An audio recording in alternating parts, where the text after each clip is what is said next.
Football personified. That's the Nothing Personal Word of the Day. It is Thursday, January 25th, 2024. And let's start the show with the end, thankfully, with great mercy toward God, of Jim Harbaugh's quest to either stay at Michigan or leave, because I'm tired of it. And I love the leverage game. I love thinking each year, hey, do I stay? Do I go? How about the clash? Let me interview here. Let me interview there. Let me lather up an owner and then see what I can get from another owner or another program or a board or a president of a university. Jim Harbaugh wins the national championship with University of Michigan, and he's on his way to LA. What a long and winding road he took. As a matter of fact, of great interest in this story is that Jim Harbaugh was interviewing with the Los Angeles Chargers yesterday. Jim Harbaugh was planning to have another interview with the Atlanta Falcons today. Meanwhile, while Jim Harbaugh was in Los Angeles, ostensibly looking at homes and schools for the four youngest of his 7 children, University of Michigan was letting it be known, listen, Jim, we have a new plan for you. Here's how badly we want you to stay. If you don't mind, we're going to go to your house on campus. And if you could just give us the code, we're going to back up this amazingly huge Brinks truck. And we're going to unload not just stacks of $10,000, not just the bricks, but we're also going to make sure that any trouble you get in, don't worry, it won't be cause for termination. You get suspended for sign stealing, we're going to pay you. Don't you worry. You get in trouble for recruiting violations, don't worry. We're going to pay you and never fire you. You get in trouble for anything else you do because God knows you do it all, don't worry. We've got you covered. Jim, do you hear me? Jim, are you awake? Hey guys, it's 2 hours earlier here. I'm very tired. I'm with my wife on vacation. You're not on vacation. You're with Spanos. Yeah, but I'm sleeping. Hold on. Are you sure you understand the offer we're making you to stay at Michigan? Hold on, I'm getting another call. Arthur? Arthur? Morning, Arthur. What are you doing awake? Arthur, it's only 8 in the morning where you are. What are you calling me at 5 in the morning for? Hey, I just want to make sure that you know that I got my plane waiting at Orange County. Forget LAX. You're going to be miserable at LAX. FBO or not. It's miserable there, though you can get an In-N-Out burger. Miserable. But I got my planes waiting. And just in case you're not flying out of LAX, I've got a plane at 3 other airports in the LA area, all making sure that whenever you're ready with your lovely family, plenty of seats for everyone, and we catered a combination of In-N-Out, Mickey D's, and Burger King with a little bit of Chick-fil-A, because we probably assume you like Chick-fil-A. It's ready to take you to Atlanta. And when you get to Atlanta, wait till you see our facilities. I know you toured them. You saw them on interview 1. But here's the thing about interview 2, Jimmy boy. You can have anything you want. Anything. Money, fame, power, security. And look at the neighborhoods. Traffic. We're going to put you in a mansion so close to the practice facility. Such a great neighborhood, you don't need to worry. Oh, and Brave season tickets, because they're going to be good for a while. Hold on, Arthur, I'm getting another call. Hello? Dean? Yeah, it's Jim. Sorry, sweetheart. Well, yeah, bring in the Bible. 1 second. What? Dean? Yeah, I'm going to be there on time. I told you I'd be there at 9. All right, I just want to make sure. We have a car waiting to bring you back to the facility. Jim Harbaugh gets to the Chargers facility, and all of a sudden, there's a weird amount of security. People with pitchforks, people with signs about women's rights to choose. Everyone's standing there, walks into the building, and he realizes he can't get out. It's the weirdest thing. It's like Hotel California. He sees some sort of Tupac Glenn Fry thing going on. Sits down and says, tell me, what kind of power am I really talking about here, Dino? And Dean says, well, first of all, we got Justin Herbert for 5 years. Let's sign you for 5 years. 5 years. Second of all, we're not going to disclose the amount we're going to pay you because we're going to make sure that you're paid not just what we tell the league, but you're going to get a lot of extra money, like sort of the NIL money and what you're used to. We're going to make sure that every one of your wishes is taken care of. Total control, total power, personnel, bien sûr, monsieur. Well, it's rumored that you're not giving me full control over player personnel. At Michigan, I get full control. Arthur Blank is basically letting me choose the wallpaper in his own house. Well, that's a lot of control there, Jimmy. Yeah, but Dean, I want it. I need it. This is my moment. Notwithstanding the fact that my family wouldn't mind growing up in LA, that said, show me the money and the power. No problem, you got it. I also am going to need confirmation that when the NCAA suspends me again for everything I did, that unlike players who go to the NFL who are then forced to force the suspension, just confirm for me that I won't need to force a suspension to serve a suspension. And if I do, just make sure you pay me.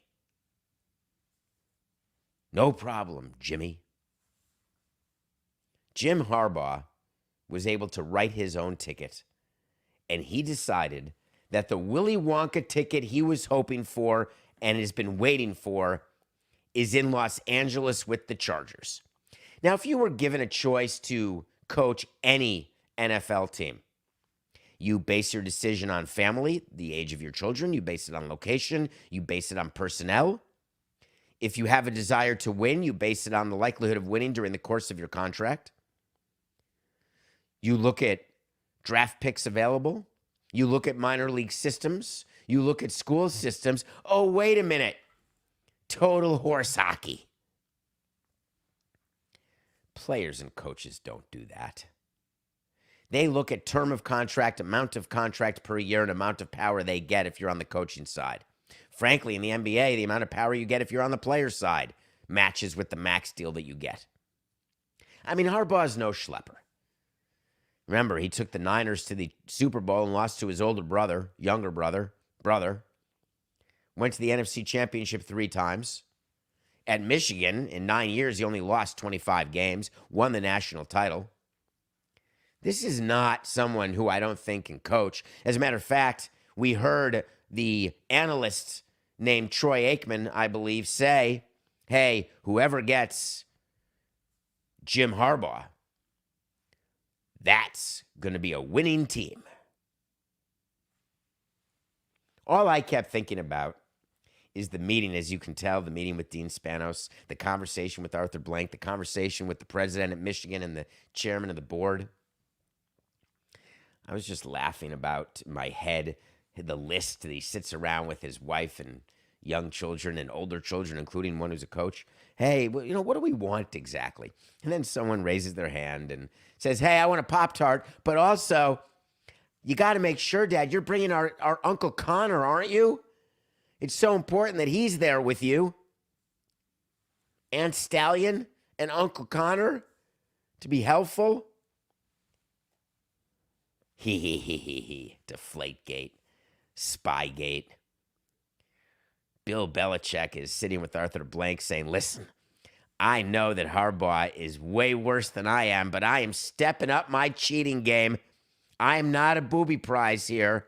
I will match Harbaugh pound for pound in eyewash and God-fearing love. It's going to be interesting, I'll tell you that. Where does it all end?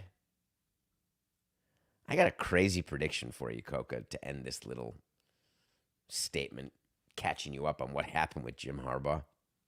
Okay, ready? I'm going to give you a wait to see.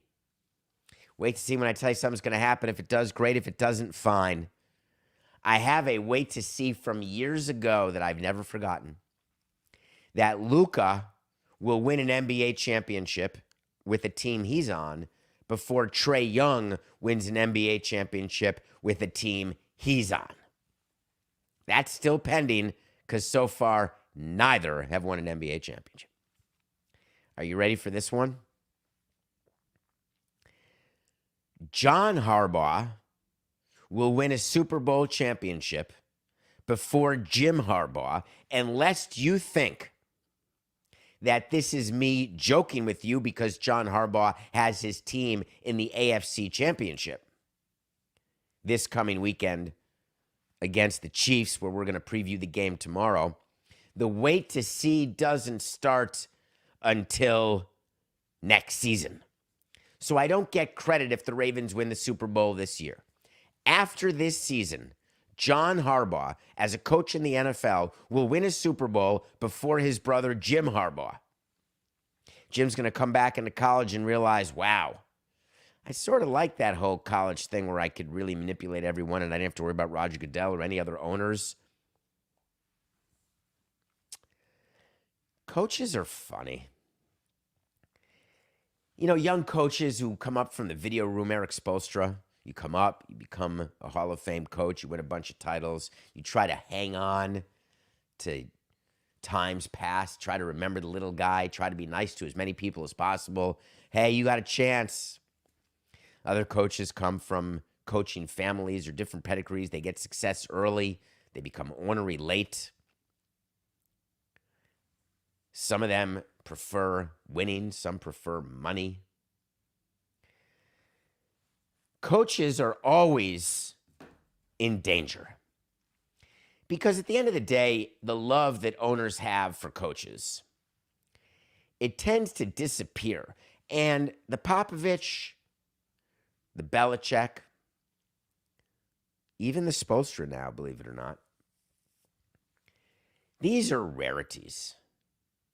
The rarities when a coach just gets the ability to stay, win, but then stay, when the wins become lose, and lots of losses. The other type of coaches are the ones who owners hire when their team is losing and they just want a savior, the way that Spanos needs a savior for his Los Angeles Chargers. Ted Leonis is a great example of a coach who needed a savior. We're trying to build a stadium and move our teams to Northern Virginia. We need a lot of public money. We're a laughing stock. We brought in all this Saudi money into our parent company, and the underlying asset is a laughing stock.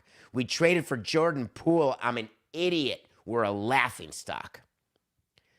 So what happens when your owner thinks that you're a laughing stock is instead of trading all the players, which they should do, releasing Jordan Poole, which they should do, instead, the owner says, I've got a good plan. Let's fire Wes Unseld Jr. Wes Unseld's father, Wes Unseld Sr., who won a title with the Washington Bullets. Unbelievable player, if you don't know him. Hall of Famer. Son had a chance to coach the Wizards, and thankless, he got fired today because for whatever reason, the owner of the Wizards believes the Wizards should be in a better place than where they are, which means the owner of the Wizards is living in La La Land. The Wizards are exactly where they should be, but no problem. Leonis gets to say, hey, man, Wes, I gave you 2 seasons. You only won 77 games. You lost $130. That's not good enough. We're going to do better. And we're going to interview Belichick. I was supposed to interview Harbaugh. I know that sounds crazy, bringing in a football coach, but we got to try something. Maybe he actually wants to hire. This would be awesome, wouldn't it? Hey, Adrian Griffin, you want to coach the Wizards? Not sure that's going to happen. So the Wizards are in a situation where they're bad and they're looking for a new coach. The Bucks were in a situation where they were good and looking for a new coach. And as we talked about yesterday, the Milwaukee Bucks have hired Doc Rivers. Man comes home again. I loved Doc Rivers when he came to the Knicks. He will always be a part of my heart for his role on the 1994 Knicks, bringing us toward the finals, into the finals. As close as I've come to ecstasy as a sports fan. I came so close with the Giants Super Bowl wins back in 87 and 91, but 1994 was my number one. You know this about me. It's my number one sports moment, and Doc Rivers is a part of it. This is someone who did an Ironman and won a World Series, whatever. Number one was 94-90 in Game 7 in 1994. It's never going to change. So I love Doc Rivers. Doc Rivers absolutely participated, as I talked about on Le Batard yesterday, when he became an advisor to Adrian Griffin, the mutiny that took place to get rid of Adrian Griffin. Doc Rivers is not on the sideline watching it happen and saying, I guess I may be the beneficiary of this. I love you, Doc, but you know the truth. This happens at teams all the time. There are mutinies and there are sides and lines drawn and sides taken. And you better choose the right horse. Side note for you in your life and in your business, when there's fighting that's going on in your business at the upper levels, any level above you, make sure you choose the right horse. You choose the wrong one and you're loyal to someone who loses a power struggle, you're going to be done. So Doc Rivers named head coach of the Milwaukee Bucks, and you knew there'd be digging.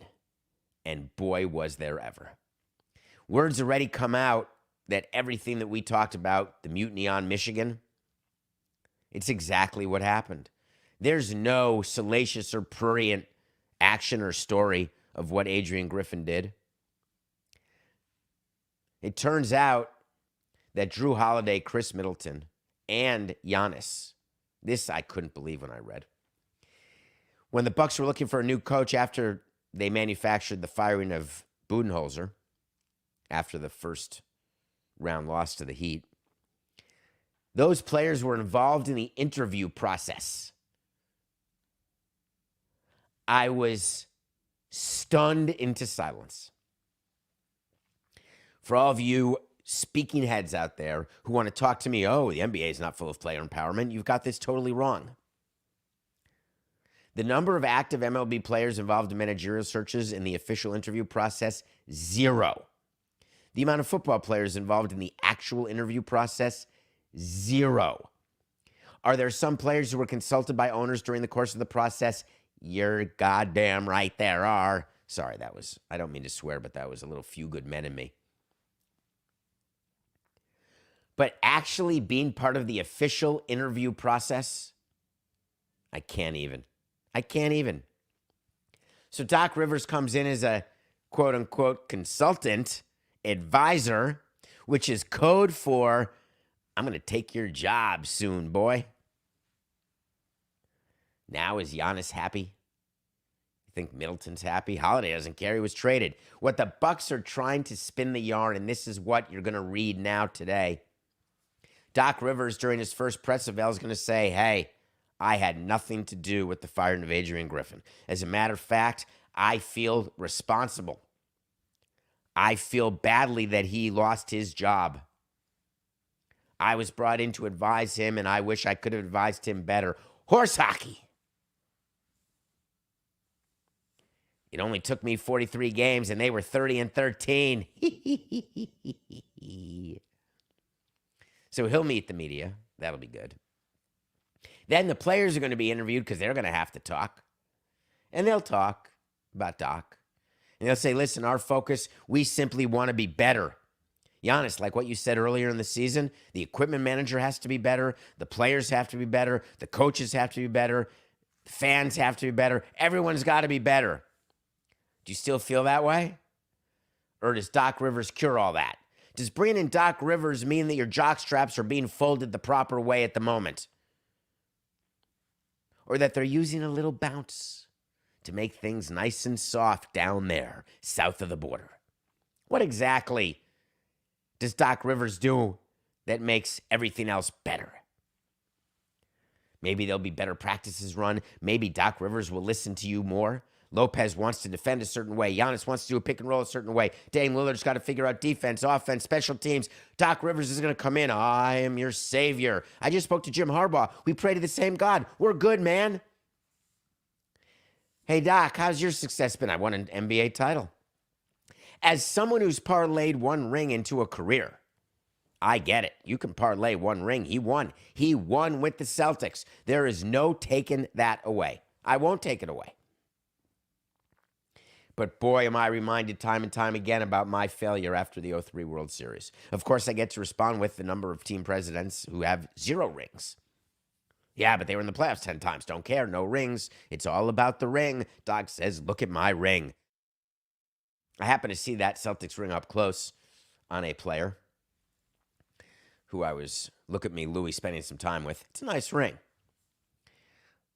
But then he went on as part of his 24 years coaching, and he coached the clip joint. And you remember he coached the Sixers didn't work out very well. The irony of why it didn't work out well, the absolute irony of the Bucs choosing Doc Rivers as their next coach, is that it was almost close to a Mark Jackson type mutiny in both places. They dismiss it as though it's just, we didn't perform well enough in the playoffs. It's not what happened. And for all of you who are worried about the ABC ESPN booth where it was Doris Burke and Doc Rivers and Mike Breen and what's going to happen, I did get a question, Coke, on davidsamsonpodcast.com. Someone asked, does ESPN get compensation? And the answer is no. Whenever they hire a coach or a player, if that coach or player has an agent who's worth $1.50, there's a clause in the contract that says you can get out of the contract at any time for a coaching job in the professional part of the sport in which you are. So Doc Rivers would have a clause, if I'm a head coach, I can be out. If I'm an advisor, I got to still do the games. Same with any player who's in studio, any coach who's in studio in the NFL. Bill Cowher had a clause in his contract. Hey, if I ever get a head coaching job, I get to leave. No penalties, no nothing, no compensation, no nothing. That's the cost in doing business. The good news is for the broadcast networks, you lose Doc Rivers, you can bring in someone else. I hear that Jeff Van Gundy's available. I can't even make that an official wait to see. But the odds of Jeff Van Gundy being rehired by ESPN to take over the number one spot for the NBA broadcast is about the same odds that all of a sudden I will start growing again and be 6'5". NGTH, not going to happen. My guess is Breen and Burke do a two-person booth, and they move on, and then see where they are next year, see which coaches get fired at the end of this season. No compensation for ESPN. Last night, for our pick of the day, we told you to take the Bucs over the Cavs, and we won. That was an easy pick. Let's do one for the interim. Doc Rivers will take over now. It will be fascinating to see how they play under Doc Rivers. But meanwhile, we're back to 15-11 as the Bucs over the Cavs was a winner. Nothing personal pick of the day, soon to be brought to you by DraftKings. Spoiler alert. I've said that for so long. One day, have you ever thought about that if you say things enough, you'll will them into existence? I'll be happy. I'll be successful. Like the people who do the self-help. I used to look in the mirror when I was a kid. I'll be tall. Eat your vegetables, I was told. I ate more vegetables than the Jolly Green frickin' Giant. How'd that work? What were we talking about? Pick of the day. We're taking the Nuggets -2 over the Knicks in New York, and this is a tough pick, but I want to watch the game. I'm going to bet on it, and I want to explain it to you. The New York Knicks are hot. They've won 4 in a row. They're a really good team. The trade that brought in an OG, got rid of Barrett, Quigley. The Knicks have been 8-2 in their last 10, been playing very, very good basketball. Here's the problem. The Denver Nuggets, the reigning NBA world champions, are better. And when you're the Nuggets, and sometimes you take nights off, sometimes you're not motivated, sometimes you're just feeling like, all right, we'll get back to the tournament, and we'll worry about it then. When you're an NBA champion and you're going into the Garden, you don't mail it in. And the Nuggets playing hard against the Knicks playing their best at home, the Nuggets are still better. And the fact that it's only Nuggets -2 is a gift to get the NBA champions only -2. So we are going to take advantage of that. Nuggets -2 over the Knickerbockers at the world's most famous arena this evening.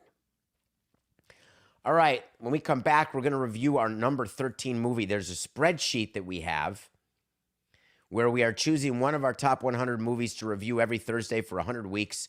We are reviewing Love Actually, and then we are going to talk about what is going on in Hockey Canada. So many of you reached out asking me to talk about it, and I've got a few things to mention. We'll be right back.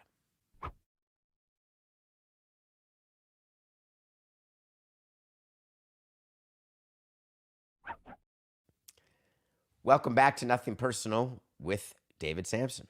We're here every morning at 8 a.m. live on the Nothing Personal with David Samson YouTube channel. Please join us live I love hearing from people who are waking up so early. Shout out to you in California. I know it's 5:25, but look at it this way. You can go to yoga. You can go work out. You can work out while you're watching and listening to this. I wonder if people in the gym would like to hear my dulcet tones at 5 a.m. Thank you for rating, reviewing, and please just telling people about Nothing Personal. That's the only way we can build our audience, because we have zero audience growth or audience ways to grow our audience, zero budget that we get from our parent company. So therefore, what we'd appreciate, just help me and Coca. Help me, help me. It's just us. Also, please don't forget to vote for us. We are down to the wire, 3 days left. Sports Podcast Awards are coming. We're in line to win the best baseball podcast and the best sports business podcast. Just go to sportspodcastgroup.com and please register and vote for Nothing Personal in the sports business and the baseball category. You only have to do it up to the 28th. Announcements are going to come. I fully expect to win this year, and we'll be less than happy if we don't. And in order to do it, it's all you. So Love Actually, I'm going to review, and you're going to ask me why it's number 13. How could that be?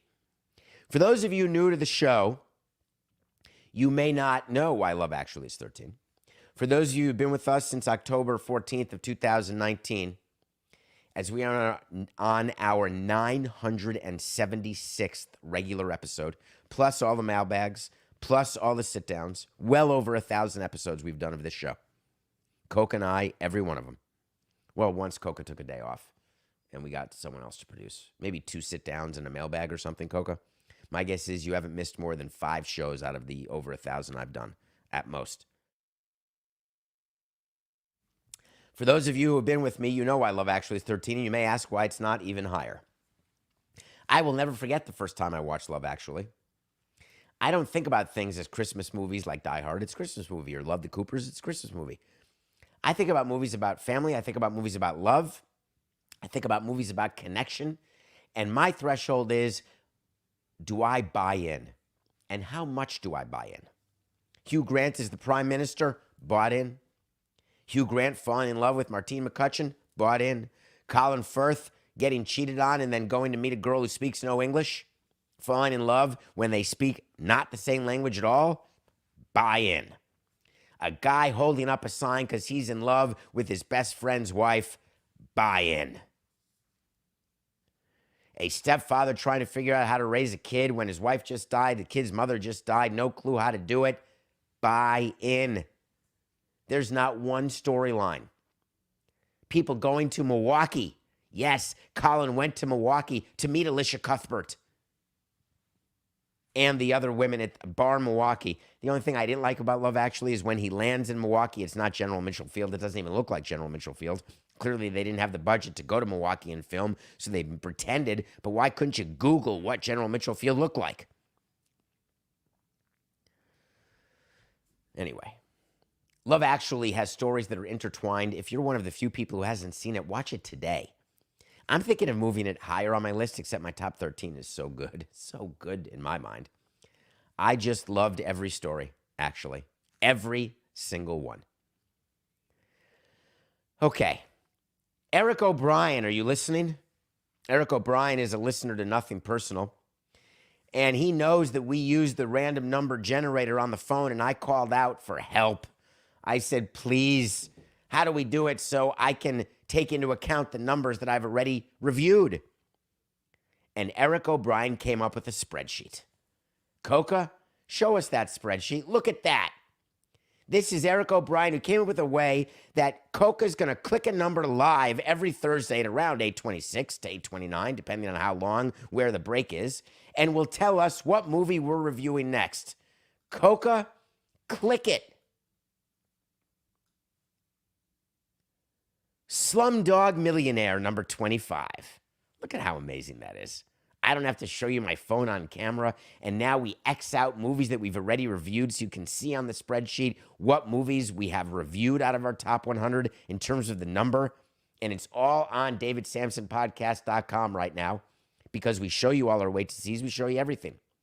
Slumdog Millionaire, it's actually perfect timing to review that movie because of a movie I just watched yesterday. I I just watched, and I'm not reviewing it today, but I'll look for it as part of an Oscar movie I'm going to review next week. Bobby Wine, the people's president, about running for president in Uganda. And I was just thinking about Slumdog Millionaire. It's funny how life goes, Coca. Eric, thank you very much for that spreadsheet. We will use it until we have all X's between 1 and 100. The other thing I want to quickly tie up, a lot of you responded to our Sports Illustrated cover contest. I told you that Samson, Coca, Law were going to take over Sports Illustrated. And I said that there'd be a gift for anyone who could come up with what our first cover story would be. And so many people responded. The contest is over right now, and there's no winner. Many of you said Taylor Swift. That's great. But Sports Illustrated is serious journalism. I'm not writing about Taylor Swift and her love affair of convenience with Travis Kelce. No. My first cover story, were I to be the editor-in-chief and owner of Sports Illustrated, would be to solve the number one issue that people have grappled with in the sport that I love so much. It would have a picture of Michael Jordan and LeBron James. And it would be a story maybe written by Pablo Torre and myself, edited by Coca and Pablo Torre's team of 12 merry soldiers if Pablo Torre finds out. We would do the final and determinant article about who the GOAT is in the NBA, either Jordan or James. That's what my first cover would be. It's fun to think about all these. We do a lot of fun things on the show, actually. And I want to segue into something serious by explaining to you the difference between fun and serious. When we do fake phone calls that are not so fake because they're phone calls that I've heard, that I've participated in. When we talk about dinner that the commissioners have together, commissioners don't have dinner together all that often, if at all, but they do talk. They communicate. They're jealous of each other. I talk about the fact that Don Garber wants to be at the big boys table so badly. Gary Bettman wants to keep his spot at the big boys table. We have fun. There are certain things in sports that are not fun. And we talk about whether or not they should even be discussed because we don't want to upset people, depress people. But you know what? That's not what Nothing Personal is. Nothing Personal, we talk about culture and politics and sports and entertainment. And if you don't like it, hey, vote with your fingers. You all asked me to talk about Hockey Canada, and I'm going to talk about it right now. Let me catch you up. Hockey Canada is an organization which is summarized by saying we're in charge of underage hockey, non-professional hockey. It's like an organization picture that would be in charge of Little League baseball. An organization that would be in charge of all the academies of soccer overseas. Hockey in Canada are synonymous. Hockey is big in Canada. The best players come from Canada, like the best baseball players often come from the DR. It's a hotbed of hockey. There have been many issues over the years with junior hockey. As a matter of fact, we did a whole show about some of the issues with the Chicago Blackhawks, what the relation was with junior hockey. We told you in 2018,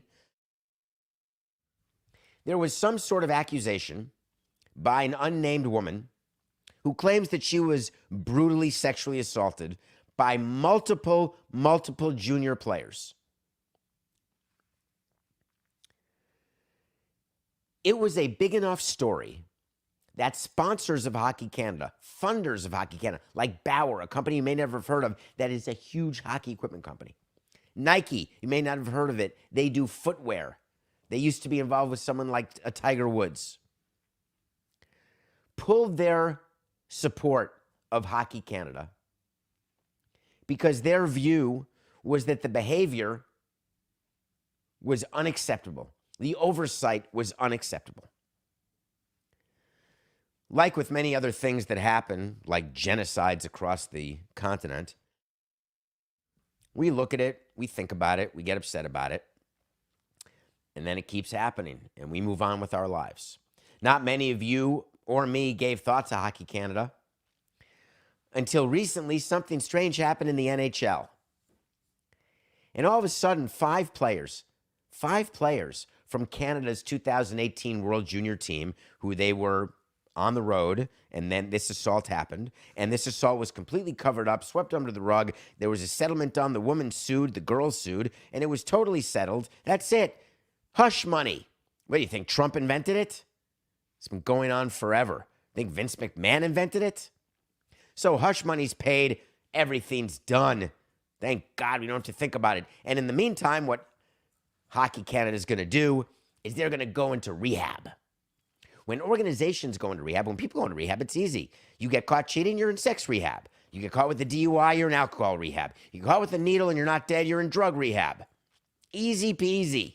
I'm not saying rehab's easy, but the PR of it, easy. Hockey Canada rehab, no problem. We're losing sponsors. Here's what we're going to do. We're going to hire Samson Law, and we're going to come up with a new set of standards that we're going to follow. We're going to make sure as an organization, right? Sound familiar?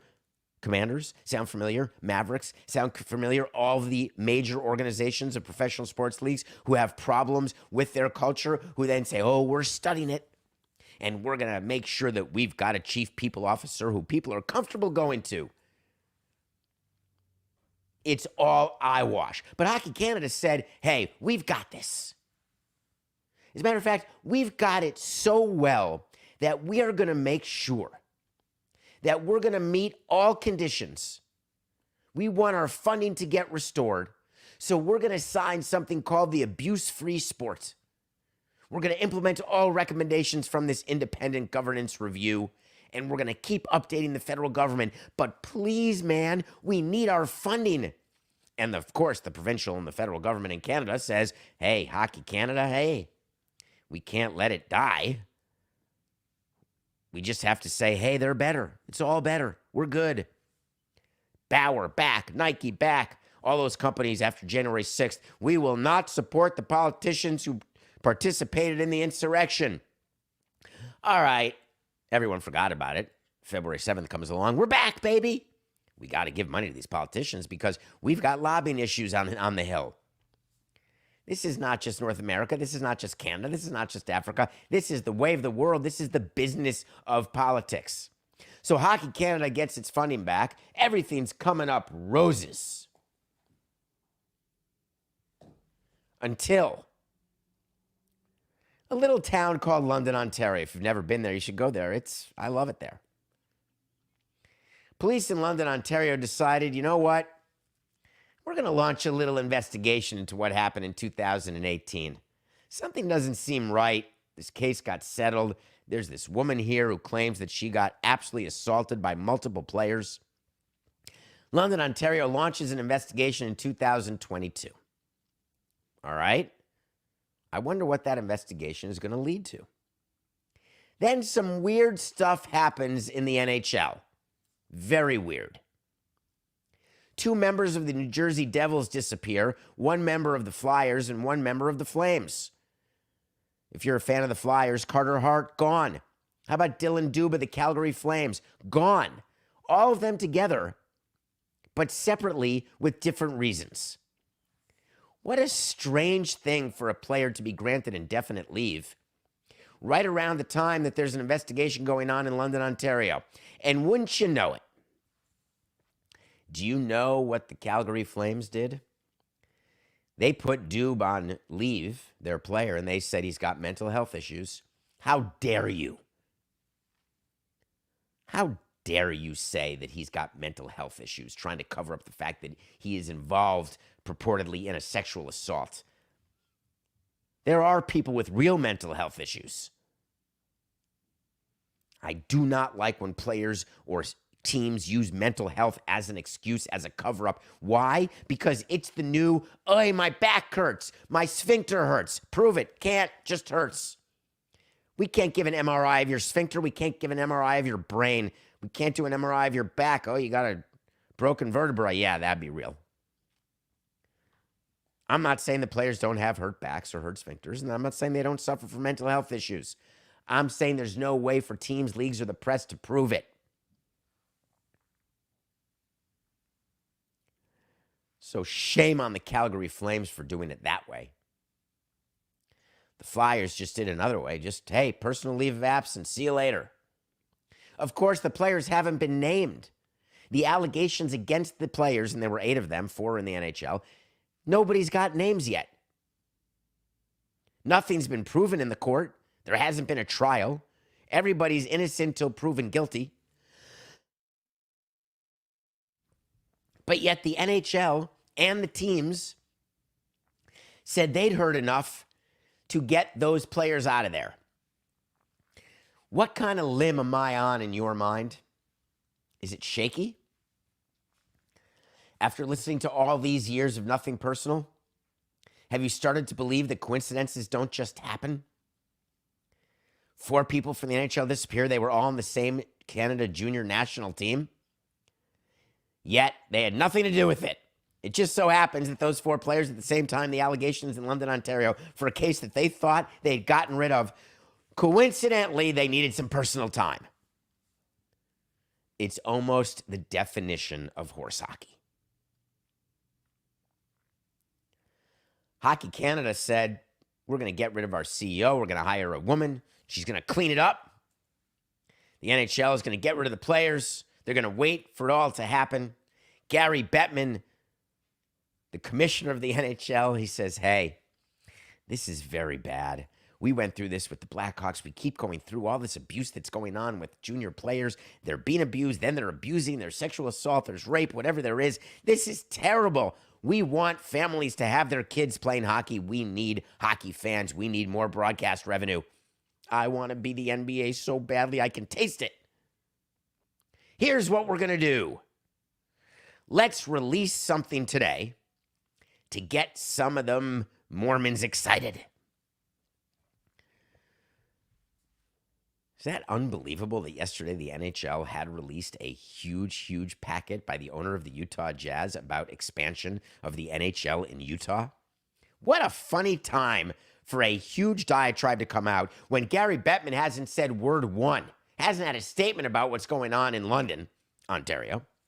But boy, was he happy to tell you what a great market Utah is. I fully expected Erwin Fletcher to be a part of the announcement. It was Smith, Jazz owner, giving you a 2-pager, small type, single-spaced, about how great Salt Lake City is. And they made sure to include that they're bidding for the 2034 Olympics. They're bidding to be the temporary home of the Oakland A's. We'll talk about that another day, maybe. Just want to make sure that everyone knows that Salt Lake City is a major U.S. city. I've been to Salt Lake City. I love its proximity to Park City. I love the mailman. No doubt about that. Although there's some issues with him. God, it's hard to love anyone anymore. But same day long letter, do you think that anyone is going to be distracted in any way by this? Do you think the story of the day on the shows, if they're talking about hockey at all, or up in Canada, is going to be about possible expansion, which has never been discussed, to say nothing of approved by the current owners? There's no fee that's ever been discussed. I'd like to do a press release today, Coca. Right now, we'd like to expand to bigger studios. I could release anything. It's not even worth the paper that it's written on. Here's the problem. The NHL is not going to be able to avoid talk of this during All-Star weekend. All-Star game is in Toronto. The greatest place, the history, the Hall of Fame is there. Coming up February 1st through 3rd. You think they're going to talk about expansion in Utah? Or will there be a writer who's got the cojones to ask about what's going on with the 4 NHL players who disappeared from their teams? I know what Jim Trotter would do if you were an NHL reporter. I'm going to give you my second wait to see, actually, Coca. Because Gary Bettman can't run from this. He can't hide behind expansion. He's going to have no choice. Wait to see.